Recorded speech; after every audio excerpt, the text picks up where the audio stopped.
Hey guys, Christina here. I am a single mom of 3 little girls. I am a full-time lab tech, a part-time baker, and now a YouTuber.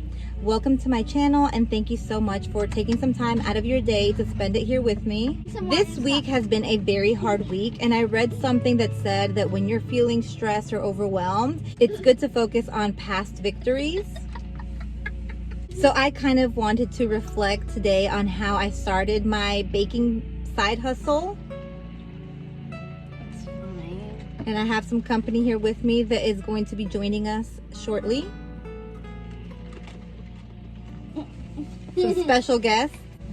I learned how to bake on YouTube. I really had no experience cooking or baking or anything that had to do with the kitchen, and pretty much everything that I know is from YouTube. I had dabbled in it in the past, and then when I was struggling, a friend of mine told me that I should try to sell some desserts to make a little bit of extra money. I really didn't want to because I wasn't confident in my abilities, but where I found myself, it really was the best choice. It was something that I kind of knew how to do and something that I could sell and make some money from. She was my first customer, and she is such a great supporter of mine, and she's always been there for me, especially when I first got separated. She checked in on me every single day. She helped recommend me with other people and helped me get some more clients, and then I also started promoting my desserts on Facebook.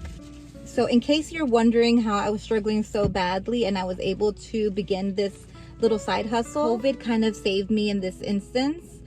They were giving out these EBT pandemic cards for people that had children in elementary schools, and I got one, and that's actually how I started buying the first ingredients to kind of turn that over and make a profit and make a little bit of extra money. So what I got from that card, I bought some ingredients, I sold, and rinse and repeat. I kept, taking my profit that I was getting, buying a few more ingredients, a few more supplies, making some more sales, and then profiting a little bit more money. You may not know this if you are not a baker, but there are a lot of supplies that you need when you start baking. Lots of different tips and bags and cake plates and all these kinds of things that you need. And so it can be a little bit expensive to start. I think something really important to get from this is that there are opportunities everywhere, and you can decide how you're going to act upon it. Right now it's tax season. A lot of people are getting tax refunds. You can use that money and you can start a little side hustle or something that you've been wanting to do. You can invest some of that money. I know a lot of people that get that money at the end of the year, and all they do with it is just upgrade everything that they already have, toss what is still good, and then they have not made any progress. And everybody has the right to do as they wish with what they get, but I'm just saying here that if you are wanting to do something, you need to seize the opportunities that are right in front of you and use that to your advantage. This time when I was starting the little baking side hustle that I have, it was a very hard time, but I have a lot of good memories from it. It was a lot of time that I spent with my girls, especially making deliveries. Even though they really did not like going out and delivering the desserts, it's time that we spent together in the kitchen doing things. They were so supportive and they were so helpful, and I'm just so glad that we had that time together. Thanks to that, we are where we are today. It wasn't what completely got us out of the hole that we were in, but it definitely did help, and I've learned a lot through that experience. I recently registered the business. I didn't do that from the get-go because my goal back then was just to survive and to get out of the hole that I was in, but I've registered it now. And so if you're wanting to do a business, definitely register it. Keep all of your receipts, write down the mileage that you're adding to your vehicle, look into all the tax deductions that this is going to open up for you that can help you in the future. Now I'm going to bring on my first guest, Jasmine Gutierrez. Hey Jazz. So I wanted you to talk to everybody and tell them what you remember from our time that we started our little baking business.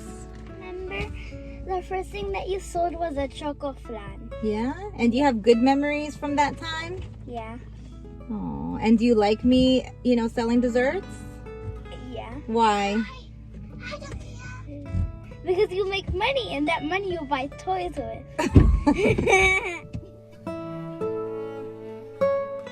Hey Sophia, what do you remember about the time when I started baking?